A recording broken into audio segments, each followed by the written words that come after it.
प्रेमपूर्ण नमस्कार मेरे प्रिय दर्शकों। क्या आपने कभी यह सोचा है कि हम जो भी भोजन करते हैं, जो यज्ञ करते हैं या जो भी दान देते हैं, उसमें हमारी श्रद्धा की भूमिका कितनी गहरी होती है। आज हम श्रद्धात्रय विभाग योग यानी श्रीमद् भगवद गीता के 17वें अध्याय की यात्रा पर निकल रहे हैं। यह अध्याय न केवल हमारी श्रद्धा को समझाता है, बल्कि यह भी दर्शाता है कि वह किस प्रकार हमारे जीवन और मोक्ष की दिशा को तय करती है। वीडियो को अंत तक जरूर देखें, क्योंकि अंत में मैं आपको एक गहरा जीवन संदेश दूंगा। और हाँ, कृपया लाइक करें, अपने विचार कमेंट में साझा करें और चैनल को सब्सक्राइब जरूर करें, ताकि इस आध्यात्मिक यात्रा में हम साथ साथ आगे बढ़ सकें। अध्याय 17 श्रद्धात्रय विभाग योग, श्रद्धा के 3 प्रकार का विवरण। सारांश। इस अध्याय में अर्जुन भगवान श्री कृष्ण से प्रश्न करते हैं कि जो व्यक्ति शास्त्रों के नियमों का पालन नहीं करता पर श्रद्धा से युक्त होकर पूजन करता है, उसकी श्रद्धा किस प्रकार की होती है। श्री कृष्ण उत्तर देते हैं कि प्रत्येक व्यक्ति की श्रद्धा उसके स्वभाव के अनुसार होती है और वह 3 प्रकार की होती है। सात्विक, राजस और तामस। यह अध्याय श्रद्धा, आहार, यज्ञ, तप और दान के प्रकारों का वर्गीकरण करता है और बताता है कि कैसे वे गुणों सत्व, रज, तम से प्रभावित होते हैं। श्रद्धा त्रिविधा भवति देहिना स स्वभावजा। सात्विकी, राजसी, चैव, तामसी चैति तां शृणो। अर्थात श्रद्धा भी 3 प्रकार की होती है, सात्विक, राजसी और तामसी। यह जीव के स्वाभाविक गुणों से उत्पन्न होती है। आहारस्तुपि सर्वस्य त्रिविधो भवति, प्रिय यज्ञस्तपस्तथा दानं तेषा भेदमिमं शृणु। अर्थात हर व्यक्ति का आहार, यज्ञ, तप और दान 3 प्रकार के होते हैं।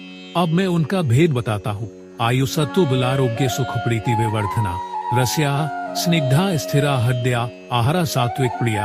अर्थात जो आहार आयु, बल, आरोग्य, सुख और प्रेम को बढ़ाते हैं, जैसे स्वादिष्ट, स्निग्ध, स्थिर और हृदय को प्रिय भोजन, वे सात्विक लोगों को प्रिय होते हैं। दातव्यमिति यद्दानं दीयते नुपकारिणे देशे काले च पात्रे च तद्दानं सात्विकं स्मृतम्। अर्थात जो दान केवल कर्तव्य समझकर उपकार की भावना के बिना योग्य पात्र को उचित समय और स्थान पर दिया जाता है, वह सात्विक दान कहलाता है। ओ तत्सदिति निर्देशो ब्रह्मणस्त्रिविध स्मृतः ब्राह्मणास्तेन वेदाश्च यज्ञाश्च विहिता पुरा। अर्थात बम तत्सत, ये 3 अक्षर परम ब्रह्म के प्रतीक है।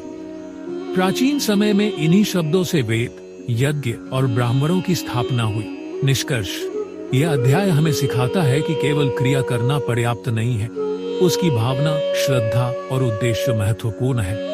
यदि श्रद्धा सात्विक है तो वह व्यक्ति को मुक्ति के मार्ग पर अग्रसर करती है। यदि राजसी या तामसी है तो व्यक्ति बंधनों में उलझता चला जाता है। इसलिए श्री कृष्ण का संदेश स्पष्ट है, श्रद्धा वही सार्थक है जो सत्वगुण से प्रेरित हो, जो निःस्वार्थ, निर्मल और ब्रह्म की प्राप्ति की ओर हो। महत्व। यह अध्याय हर साधक को आत्मनिरीक्षण की प्रेरणा देता है। बेश्रद्धा को गुणों के आधार पर समझाकर व्यक्ति को अपने कर्मों की दिशा जांचने का अवसर प्रदान करता है। वॉइस ऑफ बिसत की व्याख्या के माध्यम से यह जीवन के अंतिम उद्देश्य की ओर इंगित करता है। प्रिय श्रद्धालु दर्शकों, आपका इस दिव्य यात्रा में साथ देने के लिए हृदय से आभार। आपने आज श्रद्धा के 3 स्वरूपों को समझा और यह भी जाना कि कैसे हमारा भोजन, दान, तप और यज्ञ सब कुछ हमारी श्रद्धा के प्रकार पर निर्भर करता है। यदि यह ज्ञान आपको लाभकारी लगा हो तो इस वीडियो को लाइक करें, अपने विचार कमेंट में जरूर साझा करें और यदि आपने अभी तक नहीं किया है तो चैनल भक्ति संदेश को सब्सक्राइब करके घंटी का बटन दबाएं, ताकि हमारी अगली आध्यात्मिक प्रस्तुति की सूचना आपको मिलती रहे। अब अगली वीडियो में हम प्रवेश करेंगे गीता के अंतिम और सबसे महत्वपूर्ण अध्याय, मोक्ष संन्यास योग, अध्याय 18 में। इस अध्याय में श्री कृष्ण जीवन, धर्म, कर्म, त्याग और मोक्ष, इन सभी का अंतिम सार प्रस्तुत करते हैं। यह अध्याय समस्त भगवद गीता का निचोड़ है, जिसे जानना और समझना हर आत्मा के लिए अत्यंत आवश्यक है।